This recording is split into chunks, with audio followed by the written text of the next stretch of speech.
सारी चीज़ें एक तरफ, और बाबर को इन एक्शन देख के ना दिल खुश हो गया, बिकॉज दिल जरा टूट सा रहा था। दिल मुतमईन हो गया। मैं हाँ, तो कहूँ पिछले कुछ अरसे से Babar was not performing like we expect him to, और बहुत जल्दी वो आउट भी हो रहे थे, और उनके शक्लो सूरत पे नज़र आ रहा था कि उनको कितना ये इफेक्ट कर रहा है। तो आई होप कि कल जो है वो काफ़ी इत्मीनान हो गया होगा। A lot of cricket pundits are saying कि this was a near perfect match for Pakistan and a near perfect victory. और तो ना सिर्फ क्रिकेट पंडित्स बल्कि हमारे जो ओपोनेंट्स हैं जिनका मुमकिन तौर पर हमें सामना करना पड़ सकता है ऑन संडे अगर इंडिया क्वालिफाई किया आज का सेमीफाइनल, उनके क्रिकेट एक्सपर्ट्स, उनके सीनियर खिलाड़ियों का, उनके कमेंटेटर्स का यही कहना है कि आज यानी कि गुज़श्ता रोज़ के मैच में कोई गलती नहीं की। जैसे कहते हैं ना, कोई एक चीज़ भी शायद हम पॉइंट आउट करके ढूंढ सकें। सिक्कू भाई तो हमारे ढूंढ ही लेते हैं। मैं आपको एक बात बताऊं, बल्कि हम आपको उन्होंने क्या कहा है वो सुनाएंगे भी थोड़ी देर बाद। लेकिन ना सिर्फ उन्होंने देखा कि हमने तो लिटरली कोई गलती नहीं की, वो खुद बड़े प्रेशर में आ गए। हाँ। अब टेंशन जो थी ना, एक बैठे हुए थे कि जी हम जाके खेलेंगे और देखेंगे किससे खेलना है। अब पाकिस्तान दंदनाता घुस गया है फाइनल्स में, और अब ज़रा प्रेशर जो है वो दूसरी साइड को फील होना स्टार्ट हो गया। अब बहुत सी बातें हो रही हैं कि भाई आज का जो मैच है इंडिया वर्सेस इंग्लैंड, उसमें एडिलेड की जो पिचेस हैं या जो कंडीशंस हैं वो थोड़ी सब कॉन्टिनेंटल हैं। क्या इंडिया उनसे फ़ायदा उठा सकेगा? लेकिन एट द सेम टाइम आपको पता है, अब मैं सुबह देख रहा था कुछ ऑस्ट्रेलियन अखबारों ने भी, पहले तो हमारे यहाँ था, कुछ ऑस्ट्रेलियन अखबारों ने भी ये रिपोर्ट करना शुरू कर दिया है कि final, don't hate me for what I am saying, white wash हो सकता है बारिश की वजह से। सो संडे और मंडे एक दिन रिजर्व भी रखा गया है उस फाइनल मैच के लिए, संडे एंड मंडे, और दोनों दिन बारिश का इम्कान है। लेकिन एक सिल्वर लाइनिंग हम ये ढूंढेंगे कि आपको पता है हमारी दुआएं तो अल्हम्दुलिल्लाह पूरी कौम ऐसे करती है कि रंग लाती है। अल्लाह मियां भी परेशान हो जाते हैं कि ये 23 करोड़ लोग किसी एक चीज़ पे यूनाइटेड होकर कौन सी दुआ मांग रहे हैं, क्योंकि हमारी माशाल्लाह हाँ इतनी डिविजन्स हैं। तो अल्लाह मियां कहते हैं कि अरे पाकिस्तानी सारे मिलके किसी एक चीज़ के लिए दुआ मांग रहे हैं, ये तो कबूल करनी ही करनी है। तो दे दो इनको, ये तो बिल्कुल ही देनी पड़ेगी। तो डेफिनेटली जी कौम की दुआएं और शाहीनों की मेहनत जो है वो रंग ले आई है, और कल T20 वर्ल्ड कप के सेमीफाइनल में पाकिस्तान ने न्यूजीलैंड को 7 विकेटों से बाआसानी, ये कहना बहुत ज़रूरी है, बाआसानी शिकस्त दे दी। और रिजवान और बाबर की जो पार्टनरशिप थी ना, they really set the stage for it. उसके बाद थोड़ी सी नर्वस एंडिंग हुई बट नॉट सो मच, क्योंकि वो काफ़ी काम जो है वो दोनों ही कर रहे थे। मुश्तरका तौर पर सेंचुरी की ये पार्टनरशिप थी, 105 रन का जो स्टार्ट दिया दोनों ने, उसमें उसने आगे की राह बड़ी हमवार कर दी। और there were lot of force, एक ही छक्का शायद लगा। आपको पता है ना, ये खुद भी एक रिकॉर्ड बन चुका है। हाँ। दोनों की जो पार्टनरशिप है, और more than a century, so that in itself बड़े रिकॉर्ड्स कल जो थे वो मैन ऑफ द मैच भी रिजवानी करार पाए। इसके साथ साथ किस किस की परफॉर्मेंस की बात करें, बाबर अपने मखसूस रंग और अंग में हमें नजर आए, बेहतरीन शॉट्स उनकी जानिब से खेली जा रही थी। मैंने जैसे कहा कि there were a lot of force and running between the wickets. वो जो उस दिन परसों मेरे कहने पे, I will again take the credit, thank you, जब मैंने कहा था ना कि टीम को शायद दे कैन रेस्ट, लेकिन Babar needs to keep practising, that worked. हाँ, मेरा ख्याल है कि किसी ने वो क्लिप उन तक पहुंचा दिया था। आपको पता ही है, हमें तो पूरी दुनिया देख ही रही होती है। ये वो प्रैक्टिस थी, और हम आपको दिखाना इसलिए चाहते हैं because we were actually commending the fact कि कोई शर्म, कोई झिझक नहीं कि जी बाकी टीम रेस्ट करी और कप्तान साहब खुद प्रैक्टिस कर रहे हैं। कोई ऐसे लव द फैक्ट कि बाबर के कोई ऐसे ही doesn't have those airs about him कि I am the one, he knows कि कहाँ मुझे काम करना है, और वहाँ उन्होंने काम किया। और फिर कल आप सारों ने देख ही लिया कि उसका असर भी फिर नज़र आया। फिर हमारे शाहीनों की बात करें, हमारे जो पेसर्स हैं हारिस एंड शाहीन आफरीदी, जिनका नाम भी शाहीन है, उन्होंने ऐसे कीवीज़ को दबोचे रखा, डेथ ओवर्स में रन नहीं बनने दिए। इनिशियली हमें लग रहा था, पॉइंट आउट कि हमारी कल फील्डिंग भी अप टू द वही तो मैंने कहा excellent, and then there were no extras. जिस तरह हम एक्स्ट्रास की भरमार करते थे, कोई एक्स्ट्रा नहीं थी, और स्कोर बड़ा कंटेन कर लिया। इनिशियली लोगों ने ये सोचा, क्योंकि बहुत ज़्यादा तवातुर से विकेटें तो नहीं गिर रही थी, लेकिन अच्छा ही परफॉर्म कर रहे थे मुसलसल। एक्सपेक्ट किया जा रहा था कि न्यूजीलैंड 160 या इससे ऊपर तो बना ही लेगा, लेकिन एक साइकोलॉजिकल फैक्टर भी होता है। 160 से अगर नीचे मामला रहे ना, फिर 152 गालिब उन्होंने बनाए और 153 का टारगेट था। सो ज़बरदस्त, और वो टारगेट हमने आसानी से हासिल कर लिया, आसानी से, with some actually balls to spare as well in the end. और कल जब हम सिकंदर बख्श से भी बात कर रहे थे तो यही हो रहा था कि 160 शुड बी ओके। मतलब कल तो बहुत बातें हो रही थी, लेकिन जब हम मैच देखना स्टार्ट हुए और जब बैठे तो from I think from the first ball लग रहा था कि पाकिस्तानी टीम जो है वो बहुत कॉन्फिडेंट है। They know that they can do this, कि कोई इतना मसला उनको लग नहीं रहा था। इनफैक्ट शुरू से ही न्यूजीलैंड के जो प्लेयर्स थे दे लुक्ड अंडर प्रेशर। एक होता है ना, हम अक्सर अपने आप को कहते होते हैं पाकिस्तानियों के, भाई ये प्रेशर में खेल रहे हैं और नजर आ रहा है। It was the other way around. कल हर चीज़ परफेक्ट हो गई। I wish it was the final yesterday. और मेरा ख्याल है कि अब हमें हमारे सीनियर खिलाड़ियों का बड़ा एहतराम है हमें, और उनकी एक्सपर्ट ओपिनियन भी बड़ी मानी रखती है। लेकिन ये जो जनरेशन जी है ना, ये संभल गई है, ये अपना काम बखूबी जानती है और कर रही है, एंड पिछले वालों से ज़रा मुख्तलिफ भी है। खैर अभी अच्छा, अब जी लेटेस्ट ये है कि पाकिस्तान क्रिकेट टीम जो है वो सिडनी से मेलबर्न पहुंच गई है। और आपको पता है कि सिडनी से रवानगी पर फैंस ने हो क्या फैंस हैं भाई, उन्होंने खिलाड़ियों को फूल पेश किए, सेल्फीज बनाई, मतलब एक शोर हंगामा, सेलिब्रेशन का एक माहौल था। मेरा ख्याल है कि अब जब तक ये ऑस्ट्रेलिया से निकलेंगे नहीं तो इनको फैंस छोड़ने नहीं वाले। ये हम आपको सिडनी के शॉट से मोहम्मद रिजवान ने ड्राइविंग सीट पर बैठकर एक्चुअली तस्वीरें बनवाई हैं। कल उनका एक छोटा सा, मैं ड्रेसिंग रूम का वो भी देख रहा था एक वीडियो जिसमें वो गुफ्तगू कर रहे थे, हाथ में उन्होंने वो काउंटर तस्वीर भी पकड़ी हुई थी। और बड़ी पॉजिटिव वाइब आती है बाज़ नौजवानों से, you know at the peak of their career. Please don't miss Rizwan हाँ, in the driving seat। अभी वो आके बैठ गए थे। और इन नौजवानों को देख के बड़ी इंस्पिरेशन भी मिलती है कि at the peak of their career with every opportunity eight hand, दुनिया में जो करना चाहें कर सकते हैं, पैसे भी हैं, शोहरत भी है, लेकिन they are so focused in के अपने करियर को लेके, अपनी पर्सनल प्रायोरिटीज़ को लेके, तो बड़ा इंस्पायर भी करते हैं ये नौजवान, आई एम श्योर दीगर लोगों को, और पर्टिकुलरली नौजवानों को। अब्दुल्ला, इसमें मेरा ख्याल है कि हर किसी को ये बात समझनी चाहिए, और आई थिंक हमारी जो प्रेजेंट टीम है ये बड़ी अच्छी इसकी डेमोन्स्ट्रेट भी कर रही है कि you can not sit on your laurels. एक दिन आपने अच्छा मैच खेला और वो आपकी ज़िंदगी भर के लिए काफ़ी नहीं है। Every time you are there in the stadium on the pitch, you have to perform. So basically sustainability, and you have to keep it up. तो आप कीप इट अप करेंगे तो आप उस टीम का हिस्सा रहेंगे। अच्छा, टीम तो हमारी चली गई है, एज एन रवाना हो गई है मेलबर्न, लेकिन हमारे जो पहुंच भी गई है भाई, और हमारे साथी फैज़ान लाखानी जिन्होंने ये तारीखी मैच अपनी आंखों से विटनेस किया, वो हैं सिडनी में मौजूद। वो गालिबन कुछ देर में फ़्लाइट लेके जाएंगे। सो फैज़ान, बहुत मज़ा आया हमें तो यहाँ टेलीविज़न पर ही देख के। आप बताइए, आपने दुनिया में बहुत सारे मैचेस कवर किए हैं, बहुत सारे मुल्कों में जाके पाकिस्तान टीम को परफॉर्म करते हुए देखा है, कल क्या कुछ अलग था?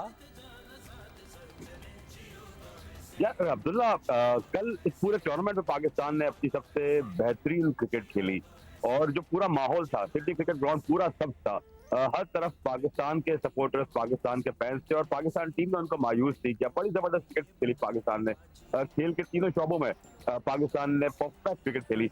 हालांकि उसी कॉम्बिनेशन को लेते हुए चली है पाकिस्तान टीम, जिस कॉम्बिनेशन पर हर कोई तनकीद करता आ रहा था, बट उसी कॉम्बिनेशन ने, उसी ओपनिंग जोड़ी ने पाकिस्तान को इस बार फतह से हमकिनार कराया। बड़े मैच में बड़े खिलाड़ियों ने, जोड़ी नंबर 1 ने अच्छा परफॉर्म करके दिया पाकिस्तान टीम को। और बॉलिंग हमारी सबसे जबरदस्त थी। अब्दुल्ला, थोड़ी देर पहले आप कह रहे थे कि हम अक्सर एक्स्ट्रास बहुत ज्यादा देते हैं, लेकिन एक फैक्ट ये है कि 2019 से लेकर अब तक पाकिस्तान वो वाहिद टीम है जिसने सबसे ज्यादा मरतबा पूरे 20 ओवर्स में ना वाइड कराई हो ना नो बॉल कराई हो। कल 2019 के बाद से अब तक चौथा ओकेजन था जब पाकिस्तान ने ऐसा किया हो। तो पाकिस्तान हमेशा डिसिप्लिन बॉलिंग करता रहता है, तो हर शोबे में पाकिस्तान ने बड़ा जबरदस्त खेला और आउटक्लास करके रख दिया न्यूजीलैंड को।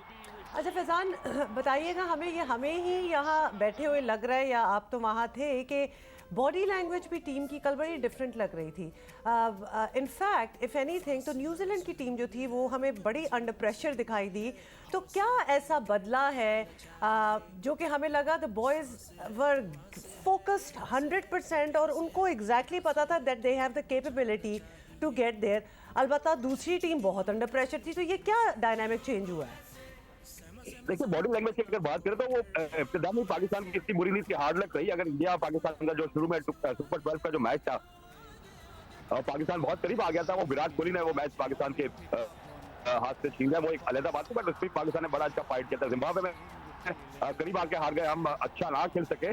बस बॉडी लैंग्वेज ऑफकोर्स पाकिस्तान एक आध जब 2 मैच हार गए थे, थोड़े से डिमोरलाइज जरूर थे, बट प्लेयर्स उठ गए थे जब एक बार पाकिस्तान के प्लेयर्स ने देखा कि किस्मत उनका साथ दे रही है, तमाम चीजें उनका साथ दे रही है, कुदरत का निजाम उनका साथ दे रहा है, तो फिर हौसले बुलंद हो ही जाते हैं। प्लेयर्स को ये यकीन हो चुका था कि अब वो जीत की राह पे गामजन हो चुके हैं। बुरा वक्त जो था पाकिस्तान टीम का वो अच्छा टल चुका है फैजान, और अब हौसले अच्छा वक्त, बुलंद की इस टूर्नामेंट अगर में पाकिस्तान टीम का आता है। जी बात हो ही रही है तो स्पेक्टेटर्स जो आए हुए थे, जो ऑडियंस अगर आप कहना चाहें, 34,000 लोगों में हमें तो यहाँ देख के लग रहा था कि मैक्सिमम पाकिस्तानी ही हैं, तो वो भी बड़ा एक पाकिस्तानी, मतलब वो एक इफेक्ट बड़ा जबरदस्त पहले तो था मुझे कि ये इतनी नहीं समझ support आई थी। कि 34,000 की कैपेसिटी का स्टेडियम और एटलीस्ट 30,000 पाकिस्तानी थे, ये 30,000 ऑस्ट्रेलिया में ही हमें तो रहते, यहाँ बैठे हुए मतलब लग रहा कहाँ था कहाँ कि से आए हुए थे लोग?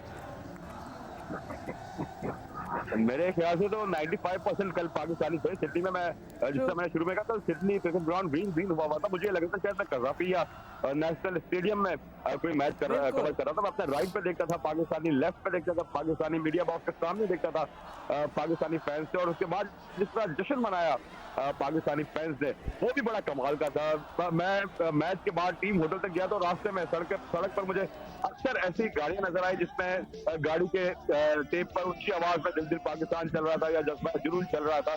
और जब मैं टीम होटल पहुंचा तो उसके बाहर भी फैंस की एक बड़ी तादाद मौजूद थी और रिवायत के अंदाज में पाकिस्तान टीम का इस कामयाबी का जश्न मना रही थी। तो बड़ा एक जबरदस्त माहौल यहाँ पर वो तो लिटरली हमें यहाँ देख के जैसे कहते हैं ना गूज बम्स हो रहे थे और हम बिल्कुल देख हो के वो गया। महसूस कर सकते थे कि भाई क्या जज्बा है। अच्छा, अब संडे के लिए क्या पेशगोई है, क्योंकि बहुत सी बातें हो रही हैं कि भाई बारिश की फोरकास्ट है, ऑल्दो एक रिजर्व दिन रखा गया है, तो वो थोड़ा सा हमें बता दें। मंडे भी है स्पेयर्ड, लेकिन संडे को प्राइमरीली मैच होना है, और क्या रूल है, क्या 10 ओवर खेलना लाजमी है, फिर अगले दिन वहीं से अगर बारिश होती है तो मैच शुरू होगा या नया मैच होगा, ये ज़रा एक्सप्लेन कर दें हमें। देखिए अब्दुल्ला, आपने ऑस्ट्रेलिया अखबार तक पढ़ लिया, हमारी खबरें नहीं पढ़ी, इसी तो सारी चीजें एक्सप्लेन की, बट मैं आपको दोबारा बता देता हूँ। देखिए संडे को अगर यहाँ हम ऑस्ट्रेलियन मैच ऑफिस की फोरकास्ट देखें तो 95% बारिश की पेशगोई है। जो अगर हम आईसीसी के कवानीन देखें तो आईसीसी बड़ा क्लियर है कि हम उसकी पहली तरजीह यह है कि जो मैच डे है यानी संडे उसी रोज मैच को मुकम्मल किया जाए, लेकिन मैच मुकम्मल उस वक्त तस्वुर किया जाएगा जब कम से कम 10 ओवर का खेल पर इनिंग्स का हो जाएगा। अगर ऐसा नहीं हो पाता तो फिर मैच कंटिन्यू होगा। रिजर्व डे जो मंडे का है वो रिजर्व डे है, उसको उस दिन मैच कंटिन्यू किया जाएगा। उसके लिए भी अगेन यही कि मैच वहीं से शुरू होगा जहां से संडे को मैच खत्म होगा। बट एक जो फ्रस्ट्रेट करने वाली बात यह है कि मंडे को भी 95% बारिश की पेशगोई है, लेकिन नहीं तो अगर 10 ओवर नहीं होते संडे को बारिश की वजह से तो क्या होगा? तो फिर दोबारा नए सिरे से मैच शुरू होगा। 10 ओवर नहीं होते अगर संडे को बारिश की वजह से नहीं होगा। देखिए अगर मैच एक बार शुरू हो चुका और उसके बाद रुका तो अगले रोज वहीं से शुरू होगा जहां से मैच रुका था। लेकिन अगर इन दोनों रोज में दोनों रिजर्व मैच डे और रिजर्व डे में अगर मैच मुकम्मल ना हो सका तो फिर ज्वाइंट विनर्स होंगे पाकिस्तान, और जो आज का मैच जीतेगा वो दोनों ज्वाइंट विनर्स कहलाएंगे। लेकिन एक चीज अब्दुल्ला मैं यहाँ पे बताना चलूं कि ऑस्ट्रेलिया में वेदर का कोई भरोसा नहीं होता। आपको अगर याद होगा कि जो सुपर 12 का मैच था पाकिस्तान और इंडिया का, उसमें भी पेशगोई थी, जा रहा था कि बड़ी बारिश होनी है, लेकिन जब मैच डे आया तो कोई बारिश ना हुई और पूरे 40 ओवर का एक्शन फैंस ने देखा। तो आई होप एंड मुझे बड़ी उम्मीद है कि इस बार भी ऐसा ही हो और संडे को भरपूर क्रिकेट हो। फैंस जो दुनिया भर से ट्रैवल करके आए हैं और मजीद आ रहे हैं, मुझे कल भी कराची से 2 दोस्तों का मैसेज आया कि वो ट्रैवल कर रहे हैं, और क्योंकि उन्होंने टिकट लेके रखी थी बट उनको कंफर्म नहीं था कि पाकिस्तान आएगा नहीं आएगा, बट अब पाकिस्तान आ गया तो वो ट्रैवल करके आ रहे हैं। इस तरह और बहुत सारे लोग हैं जो इब्तदाई 2-3 मैचेस के बाद जा चुके थे वो वापस आ रहे हैं। तो it is going to be बड़ा एक्साइटिंग संडे होने वाला है। अच्छा फैजान, फाइनली इंशाल्लाह होपफुली और बादल बादल छट जाए। या पाकिस्तान का मैच अगेंस्ट इंडिया हो सकता है या इंग्लैंड के अगेंस्ट हो सकता है। आपके जो इर्द गिर्द फैन से बातें होती हैं वो क्या चाहते हैं, किसके साथ हो फाइनल मैच? देखिए पाकिस्तान इंडिया से बड़ा मैच तो कुछ हो ही नहीं सकता। मतलब इससे बेहतर क्या होगा? पाकिस्तान को बड़ा स्कोर भी सेटल करना है इंडिया से। 2007 की जो पहली T20 चैंपियनशिप थी इसका बदला भी लेना है, तो पहले मैच का भी बदला लेना है। तो अगर पाकिस्तान इंडिया मैच हो तो इससे बेहतर कुछ नहीं हो सकता। लेकिन जो अब पाकिस्तान टीम का जो हौसला बन चुका है, जो मोराल बन चुका है, इंडिया आए इंग्लैंड आए, पाकिस्तान के लिए जो दोनों टीमें अब पाकिस्तान के सामने प्रेशर में रहेगी, और इंडिया शायद ज्यादा प्रेशर में रहेगी क्योंकि इंडिया को ये पता है कि पाकिस्तान की टीम फाइनल में उसके खिलाफ कितनी खतरनाक हो सकती है। और फेयरलेस भी हो गए ना माशाल्लाह। जब हम इतने ऑड्स और इतनी रुकावटें अबूर करके आए हैं तो फिर अब तो कोई डर और झिझक बचा नहीं है। Alright Faizan, you enjoy the rest of your stay और आप फिर आई एम श्योर अभी थोड़ी देर में ट्रैवल करेंगे तो आप हमें अपडेट करते रहिएगा। Thank you for being with us. कल फिर आपको ज़हमत देंगे। Enjoy yourself. अच्छा जी, साबिक कप्तान कौमी टीम मोइन खान साहब हमारे साथ हैं। मोइन खान साहब से भी हम सबसे पहले तो यही पूछेंगे कि अब मुकाबला है जी इंग्लैंड और इंडिया का आज, और इसमें फेवरेट कौन लगता है आपको, और आपकी नज़र में ये सवाल हमारा हर किसी के लिए है, पाकिस्तान को फाइनल में कौन सी टीम का सामना करना ज्यादा सूट करता है? वी डू अंडरस्टैंड कि इंडिया पाकिस्तान से कोई बड़ा match But we also want to win the World but we Cup. Also want to win. True. England मुझे पर्सनली बहुत अच्छी लगती है बिकॉज बहुत ही ज़बरदस्त इंटेंट के साथ खेल रहे हैं और जो उनकी कॉम्पोजिशन है वो बहुत अच्छी है। ऑल्दो के मलान शायद इस दफ़ा टीम से बाहर हो, सॉल्ट उनको मौका मिलेगा, बट सॉल्ट ने प्रीवियसली जो भी इम्पैक्टफुल इनिंग्स खेली हैं पाकिस्तान के ख़िलाफ़ भी उन्होंने रिसेंट सीरीज़ में खेली थी, अगर वो खेलने में कामयाब हो जाते तो इंडिया के लिए बड़ा मुश्किल हो जाएगा ये मैच। मुझे बज़ाहिर इंग्लैंड पसंद है इस फॉर्मेट के अंदर, एक बड़ी अच्छी कॉम्पोजिशन है इंग्लैंड की, बड़ी प्रॉपर कहना चाहिए कि कंपोज टीम है। दिल तो नहीं चाह रहा मोइन भाई ये पूछने का, लेकिन वैसे ही चलें। अब सब कुछ ही अच्छा अच्छा हमने इतना कह दिया है तो हम आपसे ज़रा राय लेना चाहते हैं, क्योंकि गलतियों से सीख कर आगे बढ़ना भी बड़ी बात होती है। अभी तो फाइनल बाकी है।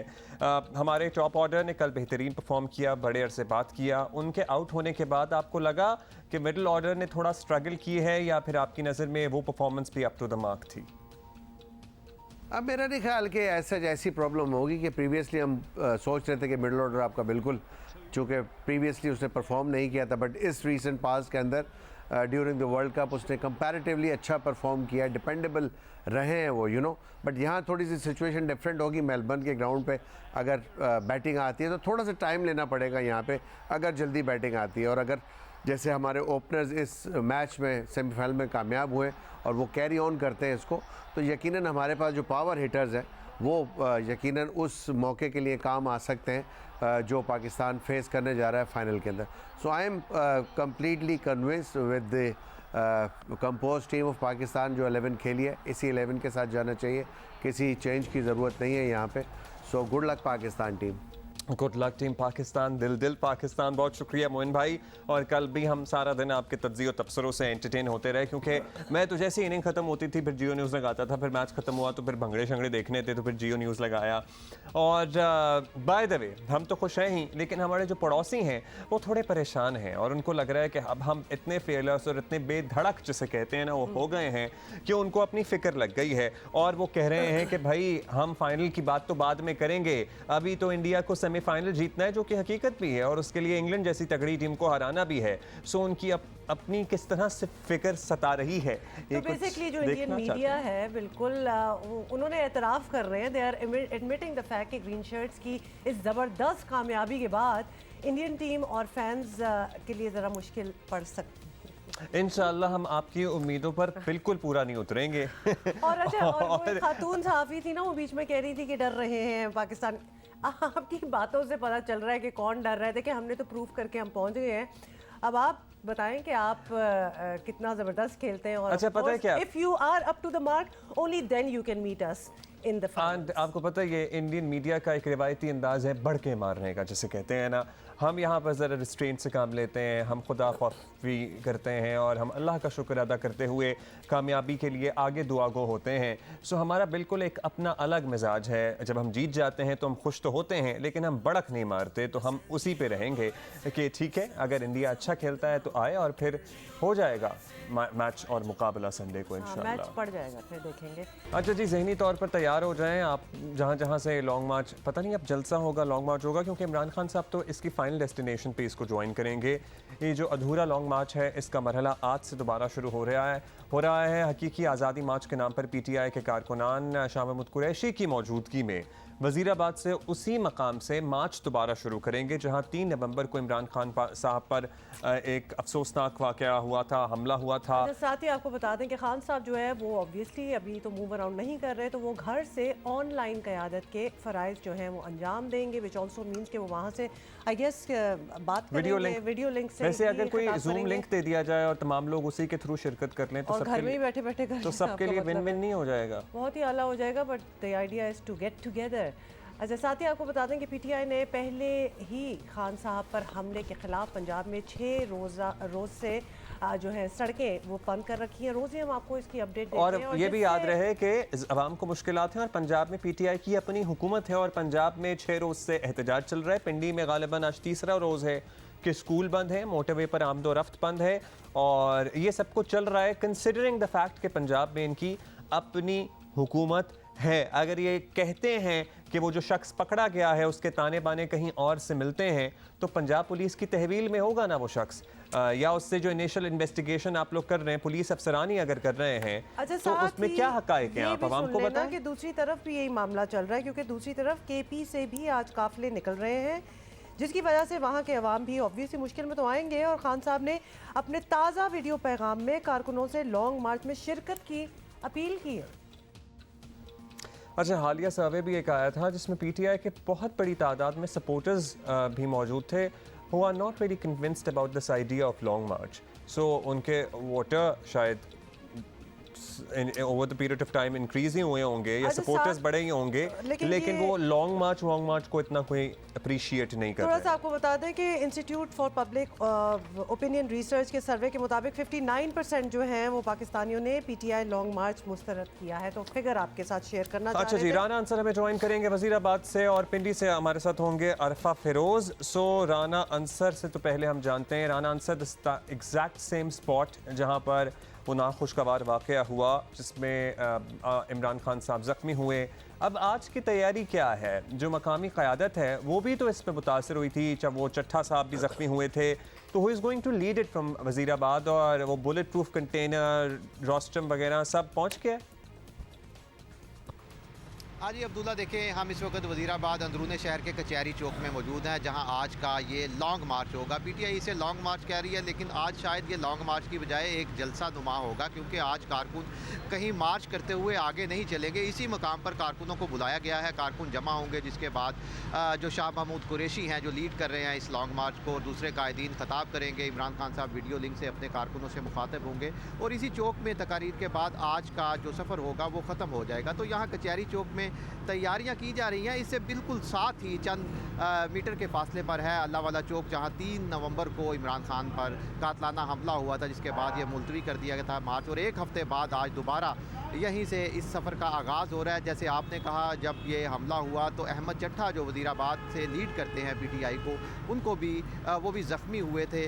तो वो ज़ख्मी है, उनसे हमारी बात हुई है। उन्होंने कहा है कि उनके भाई और फैमिली के दूसरे मेंबर और पीटीआई की दूसरी क़यादत है मुस्तनसर शाही, वो इसको लीड कर रहे हैं आज। लेकिन उन्होंने कहा कि वो ख़ुद भी अपनी प्राइवेट गाड़ी में आएंगे और यहाँ कारकुनों को आकर मिलेंगे। तो तैयारियाँ की जा रही हैं और इसके साथ साथ वज़ीराबाद पुलिस ने गुज़िश्ता रात मुस्लिम लीग नून और टीएलपी के जो कारकुन और रहनुमा हैं उनके घरों पर छापे मारे हैं। नून लीग के मकामी रहनुमा साबिक यूसी चेयरमैन इम्तियाज़ अज़हर बागड़ी को गुज़िश्ता रात हिरासत में ले लिया गया था। नून लीग पंजाब के senior vice president Mustansar Gondal के घर पर छापा मारा गया। साबिक बल्दिया चेयरमैन बाबू शुएब अदरीस के घर पर भी छापा मारा गया, जिसकी नून लीग के जो मकामी MNA हैं डॉक्टर नसार चीमा और मुस्तनसर गोंदल, उन्होंने मजम्मत करते हुए कहा कि ऐसे इक़दामात से हुकूमत और पुलिस हमारे कारकुनों में इश्तियाल पैदा कर रही है। अगर कोई रिएक्शन हुआ तो इसके ज़िम्मेदार भी यही लोग होंगे। लेकिन दूसरी तरफ पुलिस ने इन कार्रवाइयों को सिक्योरिटी खदशात के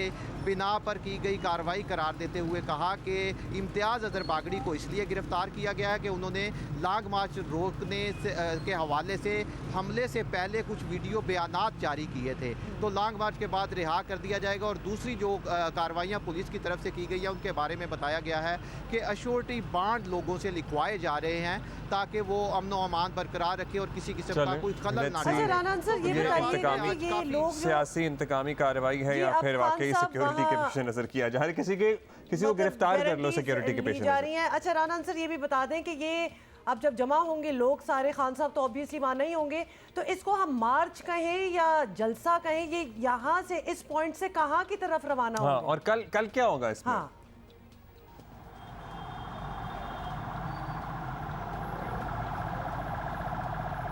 अंसर आवाज़ आ रही है? अंसर आपको आवाज़ शायद नहीं आ रही है, हम चलते हैं अल्फा फिरोज की तरफ। जी अल्फा भाई अच्छा आ रही है अंसर, तो फिर अंसर आप क्विकली बता दें। Huma was asking you what? जी बताएंगे मार्च है कि इसको जलसा कहेंगे? एक दफ़ा दोबारा अगर आपने बताया तो रिपीट कर दें, और अगर तो मार्च है तो ये किधर जा रहे हैं? हाँ जी हुमा देखें पीटीआई ने तो यकीनन इसे लॉन्ग मार्च का ही दूसरा मरहला करार दिया है कि हम अपना लॉन्ग मार्च जो 30 नवंबर को जहाँ पर ख़त्म किया था वहीं से शुरू कर रहे हैं, लेकिन हम इसको लॉन्ग मार्च की बजाय जलसा कहना ज़्यादा मुनासिब इसलिए कह रहे हैं कि ये कचहरी चौक है, एक ही पॉइंट है जहाँ पर इंतजाम किए गए हैं, कंटेनर ला के रखा गया है। यहीं पर कारकुनों को पीटीआई की मकामी क़यादत की तरफ से कहा गया है कि वो यहाँ पहुँचे, कहीं से चल कर ना आना है, ना इसके बाद कहीं चल कर मतलब जाना है। वार्म अप इसको समझ लें यहाँ पे, उसके बाद तकरीर होगी और डिस्कस हो जाएंगे। कल का क्या स्केड्यूल है इरहान आंसर हम आपसे पूछेंगे। अभी हमने अरफा के पास जाना है। अरफा इज वेटिंग फॉर अस इन पिंडी। अरफा भाई, पिंडी वाले बड़ी मुश्किल में है, अब इत्तलात तो हम तक यही पहुंच रही हैं। आप हमें बताइए कितने रोज़ हो गए स्कूल बंद हैं, कारोबार क्या मुतासर हो रहा है या लोग अपनी नॉर्मल ज़िंदगी गुजार रहे हैं, और एग्जैक्टली इस वक्त आप कहाँ मौजूद हैं जहाँ ये धरना / एहतजाज जारी है? देखिए अब्दुल्ला, जो रावलपिंडी है वहाँ से कुछ एंट्री पॉइंट्स हैं टुवर्ड्स इस्लामाबाद, और वो गिने चुने हैं, जहाँ जैसे मोटरवे मोड़ है, लाहौर से इस्लामाबाद मोटरवे, गोलरा मोड़ है, फिर पीरवदाई मोड़ है, और मरी रोड है, रवात है। ये कुछ एंट्री पॉइंट्स हैं जहाँ से रावलपिंडी से इस्लामाबाद की तरफ जाते हैं। लेकिन ये इन तमाम जगहों पर तहरीक इंसाफ का जो एहतजाजी कैंप है वो इस टाइम नहीं है। हम अगर 2-3 दिन पहले चले जाएँ तो इन तमाम जगहों पर इन्होंने एहतजाजी कैंप लगाया था, लेकिन एक एक करके यहाँ से ख़त्म हो गया है। मैं इस टाइम मौजूद हूँ पीरवदाई मोड़ पर, और पीरवदाई मोड़ पर इन्होंने जो है वो एहतजाजी कैंप लगाया हुआ है। चौथा आज दिन है और 4 दिनों से ही जो तमाम सरगर्मियाँ हैं, तजारती भी और सफरी भी, वो मुकम्मल तौर पर मुअत्तल हैं। ये पीरवदाई मोड़ इस तरह से बहुत ज़्यादा एक अहम एक एंट्री पॉइंट हम कह सकते हैं, क्योंकि यहाँ से मुख्तलिफ जो हैं लोग यहाँ से सफ़र करते हैं रावलपिंडी से और पेशावर की तरफ। तो यहाँ अड्डे भी हैं, बस अड्डे भी, और जो मुख्तलिफ यहाँ से जो तजारती सफ़र होता है, क्योंकि यहाँ से जो है वो सवात की तरफ भी ट्रक जाते हैं, जो आटा लेकर जाते हैं, गंदम लेकर जाते हैं, मुख्तलिफ चीज़ें, चावल वगैरह लेकर जाते हैं। वो तमाम ट्रक जो हैं वो यहाँ स्टक हुए हैं। उनसे हमने बात भी की तो उनका ये कहना है कि लाखों का हमें जो है वो नुकसान हो रहा है और हम लोग यहीं स्टक हुए हैं। टेंट लगा कर इन्होंने मुकम्मल तौर पर उसको बंद किया हुआ है। मुकम्मल ये जो रास्ता है वो इस टाइम बंद है सिर्फ। लेकिन ये आपको बता चलूँ कि जो पीरवदाई मोड़ और जो मरी रोड पर शमशाबाद, ये जो जगह हैं जो मुकम्मल तौर पे इस टाइम बंद है। लेकिन बाकी जैसे रवात है, रवात पर वो बंद है, सुबह जो है वो आते हैं, हैं, एहतजाज करते हैं, लेकिन फिर कल तो वैसे ही छुट्टी हो गई, उससे पहले 2 दिन बंद थे। आज क्या है? तीसरा दिन है बस। जी बिल्कुल, 2 दिन का जो है इन्होंने नोटिफिकेशन दिया था रावलपिंडी की जो डिस्ट्रिक्ट एडमिनिस्ट्रेशन है, और उसके बाद अब तीसरे दिन का भी इन्होंने नोटिफिकेशन दे दिया। तो आज भी स्कूल जो है वो तमाम मुकम्मल तौर पे बंद हैं। ऑफिस पे जाने वाले जो हैं उनको जाहिर सी बात है काफ़ी मुश्किलात का सामना होता है, क्योंकि ये एक मेन शाहराह है रावलपिंडी से इस्लामाबाद जाने की। आपको मालूम कि इस्लामाबाद जो है वो वर्किंग वहाँ ज़्यादा जो है वो होती है, तो रावलपिंडी से वहाँ रोज़मर्रा की जो वो तकरीबन लाखों के तादाद में यहाँ से जाते हैं लोग, और वहाँ अपने प्रोफेशनल ड्यूटीज़ जो है वो सर अंजाम देते हैं। तो अच्छा, ये है इस लिहाज से खान साहब ने इस्लामाबाद भी- और रावलपिंडी का जो अरफा, खान साहब ने भी अब ऑब्वियसली एड्रेस करना है जो उनके लिए लोग वहाँ जमा होंगे, और वो कह भी अर्ज कर रहे हैं लोगों को कि ज़रूर आप आएँ और लार्ज नंबर्स में निकले। तो क्या स्क्रीन्स लगाई गई हैं? कोई कहाँ वो सुनेंगे खान साहब का? तो अब तो ये वाया वीडियो लिंक ही होगा खिताब। वीडियो लिंक ही होगा, उसके हवाले से अभी तक कोई इंतजामात नहीं किए गए। लेकिन ये है कि यहाँ ऑब्वियसली कल जो है वो पाकिस्तान और न्यूजीलैंड को सेमीफाइनल हुआ था, उसके लिए यहाँ लाइव स्क्रीनिंग का एहतमाम किया गया था। जी, वो भी हमने देखा, उसके बाद जश्न मनाया गया। बट के जरिए ही यहाँ लगाई बहुत जाएगी। शुक्रिया आपका और फिर- Arfa, thank you, that's all the time we have. Thank you Rana Ansar, that's all the time we have. और परवेज़ इलाही साहब पढ़ा लिखा पंजाब बना रहे हैं।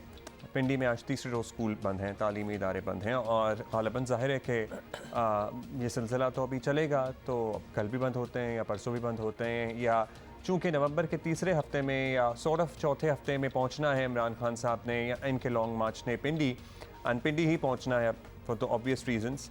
सो तब तक क्या स्कूल बंद ही रहते हैं या खुलते हैं? कितना मतलब ये एनीवे, इसके ऊपर तो लिटरली पूरा एक शो किया जा सकता है कि हम एजुकेशन हमारे लिए कितनी प्रायोरिटी है। ज़ीरो इस वक्त तो यही नज़र आ रहा है। यस, जैसे कि हमने आपसे वादा किया था, मुनीब से भी समझने की कोशिश कर रहे हैं। मुनीब, खान साहब का लॉन्ग मार्च जो है वो आज एक मरतबा फिर वज़ीराबाद से शुरू होगा, और जाहिर है कि खान साहब खुद तो इसमें नहीं शरीक हो सकते, लेकिन मार्च तो चलेगा और वो वीडियो लिंक के थ्रू उन्होंने कहा वो खिताब भी करेंगे। तो आप समझते हैं कि तहरीक इंसाफ का ये फैसला ठीक है, या जो कुछ 3 नवंबर को हुआ था उसके बाद मार्च नहीं करना चाहिए था? देखिए, सबसे पहली बात ये है कि इमरान खान साहब लॉन्ग मार्च क्यों करना चाहते हैं। बादियों नज़र में तो वो ये कहते हैं कि ये इलेक्शन की तारीख लेने के लिए, लेकिन असल में इमरान खान साहब का जो मकसद था वो इलेक्शन की बात ज़रूर करते रहे और कर भी रहे हैं, लेकिन उनका मेन मकसद ये है कि किस तरह से नए आर्मी चीफ की तैनाती का जो मामला है उसके अंदर कोई ना कोई ऐसा सीन क्रिएट किया जाए, एक मुल्क में chaos की सी सिचुएशन हो कि उस तैनाती को वो स्मूथ ना रहने दें, एक ऐसा टर्मोइल क्रिएट हो जिससे बहुत से मसाइल हो। अब जो इमरान खान साहब के साथ बदकिस्मत वाक़या हुआ जिसमें एक शख्स की कीमती जान गई, उसके बच्चे यतीम हुए, इमरान खान साहब खुद ज़ख्मी हुए। उसके बाद अगर इमरान खान साहब अपना लॉन्ग मार्च दोबारा शुरू कर रहे हैं और अगर उसमें खुद जा रहे हैं अभी, तो पहले तो उनको मुझे लगता है बहुत कॉशियस होना पड़ेगा, बड़ा प्रिकॉशंस लेनी पड़ेंगी। लेकिन अगर वो लॉन्ग मार्च इमरान खान साहब के बगैर जाता है तो ये ज़हन में रखिए कि वो इम्पैक्ट तो उसका भी नहीं होगा। साथ ही साथ आपने देखा कि जो लोगों ने रिस्पांस दिया है इमरान खान साहब की जख्मी होने के बाद, वो कोई ऐसा नहीं है कि उसने पूरी कोई जो पाकिस्तान की जगह बंद कर दिया हो, रोड ब्लॉक होती है फिर खुल जाती है, कोई बहुत बड़ी तादाद में लोग भी नहीं निकलते, ऐसा नहीं है कि कोई बड़ी मैस मूवमेंट इमरान खान साहब की इस जो हादसा इसके बाद हो गई हो। लिहाजा इमरान खान साहब के लिए सियासी तौर पर तो ये उनको बेनिफिट कर रहा है और वो करेंगे कि मुल्क में एक सियासी टर्मोइल रहे, लेकिन पाकिस्तान के लिए यकीनी तौर पर ये अच्छा नहीं है। और इमरान खान साहब का टारगेट मैं अब भी एक समझता हूँ और मेरे ख्याल में बहुत से लोग इसको सब्सक्राइब करते हैं कि वो नए आर्मी चीफ की तैनाती ही है और इमरान खान साहब की सियासत अब उसी के गिर्द घूम रही है। अच्छा, एक तरफ तो ये सब कुछ आपको पता ही है चल रहा है, दूसरी तरफ मियाँ शहबाज शरीफ लंदन में मौजूद हैं। मियाँ नवाज शरीफ के से मुलाकात के बाद मीडिया को बताते हैं भाई हम तो भांजे भतीजे बहनें सब लंच कर रहे थे। मतलब there is a serious concern in the country about a lot of decisions जो कि लेने चाहिए, होते हैं नहीं होते हैं, कब होते हैं। और वज़ीर आज़म आपके ये कहते हैं कि भाई हम तो फैमिली टाइम गुजार रहे थे, फैमिली टाइम भी गुजारे हैं, लेकिन इसके साथ साथ कुछ अहम मामलात हैं जिन पे कुछ इजहार ख्याल भी करें। तो इमरान खान साहब पे ठीक नहीं कहते कि मैं इनसे क्या बात करूं, मैं तो इनके हैंडलर से बात करूंगा। देखिए ये बात दुरुस्त है कि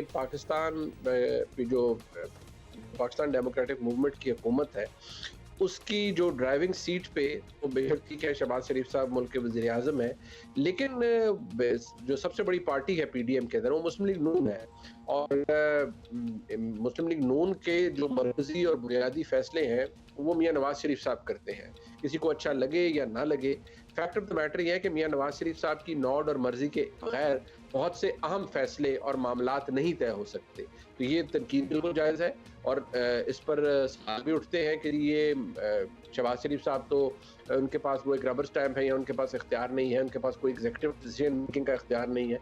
ये बात अपनी जगह बिल्कुल दुरुस्त है और उसमें वजन है, लेकिन मैं समझता हूँ पाकिस्तान की सियासत के अंदर अगर ये इस सिनेरियो में आप किसी और जमात को भी रखते हैं, जैसे इमरान खान साहब अगर हो और उनका कोई शख्स हुकूमत में हो, जैसे आपने देख लिया कि जब 2013 से लेकर 18 तक खैबर पख्तूनख्वा में हुकूमत थी, तो बहुत से ऐसे मामलात होते थे जिनके ऊपर जो पार्टी लेवल के जिन पे जो मेन पॉलिसी थी वो इमरान खान साहब देते थे, वो परवेज खटक साहब नहीं देते थे, even chief minister Khyber Pakhtunkhwa नहीं दे सकते थे। उसी तरह आज अगर वज़ीर आज़म शहबाज शरीफ साहब है तो उनके ऊपर पार्टी का जो कायद है जिसके नाम पे वोट पड़ता है वो मियाँ नवाज शरीफ है। तो लोग तनकीद भी करेंगे, तनकीद में वजन भी है, लेकिन दैट्स हाउ इट इज। चलें लेट्स सी, बहुत से अहम फैसले हैं जो मियाँ नवाज शरीफ को करने हैं, बहुत सी खबरें आ रही हैं, अब बेहतर है कि हम उस पर लबकुशाई ना करें। खैर अच्छा, but there is a lot happening, तो हमें बीच बीच में आपको ये भी दिखाना बड़ा ज़रूरी है बिकॉज ये मार्च और ये सारी टेंशनें तो चल ही रही हैं, लेकिन we are doing rather well in cricket. तो कमिंग बैक टू क्रिकेट उसकी ज़रूर बात करेंगे। और मीम गेम में हम एंड हैं। हाँ, वो तो हम किंग ऑफ मीम गेम तो हैं ही। तो बाबर आजम की परफॉर्मेंस से इतना मुतासर हुए लोग कि लिटरली टप्पे, गाने, यू नेम इट, ढोलक पे बज रहे हैं, आ रही हैं कि प्लीज़ क्रिकेट की बात करें और टीम की बात करें। मैं एक बात कहूँ, इसके अलावा हम कोई बात कर ही नहीं रहे। लिटरली थोड़ा सा कुछ और हमने डाला है, बाकी तो सब कुछ हम क्रिकेट की ही अच्छा, मेरे पास थोड़ी सी और बातों में से एक बात ये है, सराय आलमगीर वाली फुटेज है हमारे पास, आ गई है? अभी नहीं है, ये थोड़ी सैड बात है, वो इतनी खुशी नहीं हमने अच्छा, खुशी कि तो कौन है इस वक्त जो नहीं गया होगा। ऑनेस्टली मतलब anybody who could afford to go, who had access नहीं, कोई बईद नहीं है कि मेरे कजन ना गए हों। क्यों? बस नहीं भी जा सकते। कंजूस है थोड़े से। नहीं अच्छा, there is no reason. I mean, if you are there, I wouldn't see any reason not to go. Aqib Javed साबिक test cricketer is with us, उनसे बात करते हैं। अच्छा जी आकिब भाई, thank you for joining us. अब बताइए, कल हमारा सबसे बड़ा कंसर्न इससे पहले जो टूर्नामेंट पर आया, हमारी ओपनिंग जोड़ी पर्टिकुलरली बाबर नहीं फॉर्म में आ रहे थे, नहीं परफॉर्म कर रहे थे। कल हमारी ओपनिंग जोड़ी ने एक बेहतरीन स्टार्ट, इनफैक्ट क्या आधी बिल्डिंग खड़ी कर दी थी। हाँ, सेटअप तो कर सेटअप दिया सारा था कर ना। दिया था ताकि बाकी आके फिनिश कर सकें। सो क्या कुछ मुख्तलिफ किया उन्होंने या बस नहीं चल रहा था मामला और फिर चल पड़ा अचानक से? क्या हुआ कल ऐसा मुख्तलिफ? देखिए, एक तो पिच जो थी वो पाकिस्तानी बैटिंग स्टाइल को सपोर्ट करती थी, और दूसरा ये कि 150 152 ये जो टोटल है, ये रिजवान और बाबर का फेवरेट है, क्योंकि उसमें आपको कोई रिस्क लेना नहीं पड़ता, आप थोड़ा सा टाइम भी ले सकते हैं। और बाबर ने जिस तरह से जितना प्रेशर उसके ऊपर आया, रन नहीं हो रहे थे, तो उसने भी आज आके पॉजिटिव इंटेंट से वो क्रिकेट खेली है। तो मैं समझता हूँ कि वो जितना बड़ा प्लेयर है, टेक्निकली जितना साउंड है, वो ज्यादा देर आउट ऑफ फॉर्म रह नहीं सकते। So I think it's all about the mindset, क्योंकि वही प्लेयर होता है, वही एक 2 हफ्ते पहले रन्स कर रहा होता है, तो ये थोड़ा सा डाउट आ जाता है, थोड़ा सा एट टाइम्स। आपको शुरू में अगर आप देखें तो पूरे टूर्नामेंट में जितने भी ओपनर्स हैं, उन्होंने इंडियंस ओपनर हो चाहे कोई भी ओपनर है, सबने स्ट्रगल किया है, क्योंकि पिचेस इतनी मुश्किल थी कि वहां पे ओपनर्स के ऊपर बहुत प्रेशर, और जब 5-6 ओवर जो बॉल है वाइट बॉल, वो खासा स्विंग और बाउंस हो रहा था, तो इसलिए ऊपर से रन्स नहीं हो रहे थे।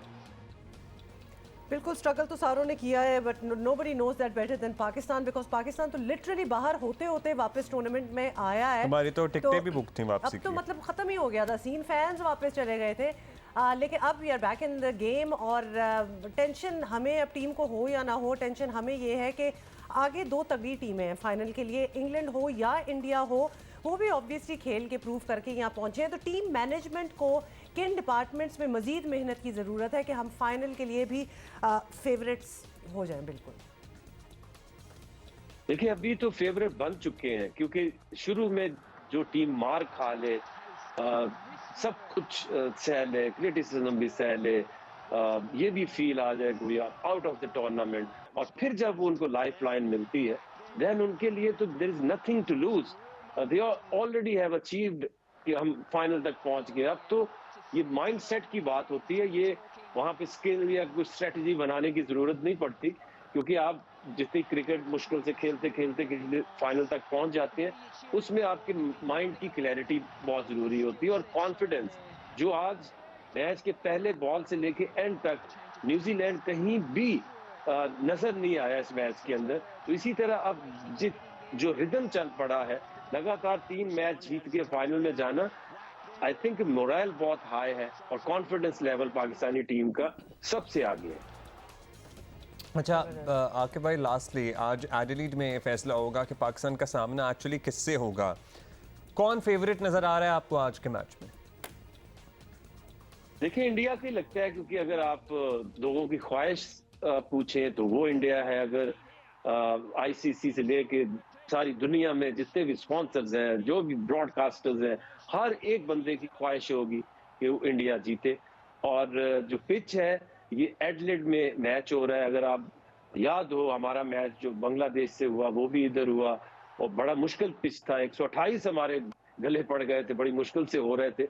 वो भी स्लगिश से पिच होगी, टर्न थोड़ा सा होगा, और इंडिया के जो बैट्समैन हैं उनके लिए आसानी होगी ऐसी पिच के ऊपर। और मुझे तो ख्वाहिश भी यही है कि इंडिया जीते और पाकिस्तान इंडिया फाइनल हो। और टेक्निकली भी अगर देखा जाए तो ये पिच और कंडीशंस ये मुतय्यन करती हैं आपकी फेवरेट टीम का। So India is the favourite.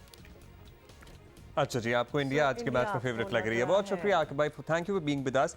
अच्छा जी, हमारे कप्तान बाबर आजम की बात करें, जिन्होंने अलग से अपने ऊपर मेहनत भी की है, वो सर्टनली कप्तान से ज़्यादा कौन कंसर्न होगा अगर उसका अपना ही बल्ला नहीं चल रहा है। और उन्होंने कहा कि भाई अगर कप्तान पे तनकीद हो रही है तो पूरी टीम पे तनकीद हो रही है, इसका मतलब है। लेकिन साथ ही वो ये भी कहते हैं कि भाई अब कप्तान पे तनकीद करने वाले एंजॉय करें, क्योंकि अल्हम्दुलिल्लाह कप्तान का बल्ला भी चल गया है और टीम भी फाइनल में आ गई है। That is very true. ज़बरदस्त. So I believe each and every word, by the way, that Babar said, और I don't know why but I am very confident Abdullah, चूंकि यहाँ तक का हाँ। एक ज़रा बड़ा ही मुश्किल रास्ता रहा, तो अब मुझे लगता है कि मुश्किल वाला इन्होंने कर लिया। काफी कुछ और हो आगे गया ना, should मतलब be इससे ज्यादा क्या ही smooth मुश्किल sailing। हमारा रास्ता हो सकता है फाइनल तक पहुंचने का। सिक्कू इस बिदास, सिक्कू आपके दिलो दिमाग की बड़ी बातें हो रही हैं। आप तो ऐसा लग रहा था मुझे कल कोई ज्योतिषी बन गए हैं कि आपका दिल जो कहता है फिर वो टीम करती है और उसके बाद इंशाल्लाह हमें कामयाबी मिलती है। और सो खास तौर पे क्योंकि ऑन आवर शो जब हम बात कर रहे थे तो आपने कहा था कि सेटअप बिल्कुल चेंज नहीं होना चाहिए और ओपनिंग भी नहीं चाहिए। यू सेड कि जिस तरह है उनको उसी तरह रहने दो, and actually that worked. That did work. बिल्कुल जी, और सबसे पहले तो सबको मुबारक। और आपने कल प्रोग्राम में देखा था कि मैं कितना कॉन्फिडेंट था कि हम ये जीत जाएंगे और हमारी टीम जो है बहुत अच्छा करेगी, और अल्लाह का शुक्र है कि ऐसा हुआ। और जिस तरह लड़के कह रहे थे, सारी कौम जो है सो दुआएं कर रही थी। जो मैंने मिजाज और जुनून देखा है पूरे पाकिस्तान का, जब मैं बाहर जाता था हर एक से बात करता था, हर एक के जहन में एक ही चीज़ थी कि क्या हम फाइनल में पहुंचेंगे नहीं पहुंचेंगे। तो जो खुशी इस वक्त है मुल्क में इन हालात में, वो देखकर मुझे बड़ी खुशी हो रही है। और आज अगर आप अंग्रेजी अखबार का जो है वो हेड फ्रंट पेज देखें तो एक लड़के ने बड़ा अच्छा बैनर वहाँ उठाया है कि वेयर आर यू फ्रॉम। तो जवाब आया, और उसने फिर जवाब दिया आई एम फ्रॉम पाकिस्तान। तो उसने नीचे लिखा था वेयर इज पाकिस्तान, तो उसने बड़ा बड़ा लिखा था we are in the finals.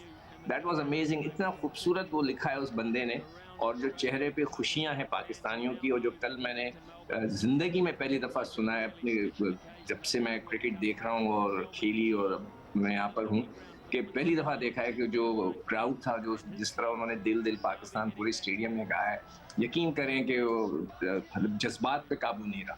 That was amazing. मतलब लिटरली आपकी आंखें नम हो जाती हैं, रोंगटे खड़े हो जाते हैं, आपका दिल भर जाता है ये मनाजिर देख के।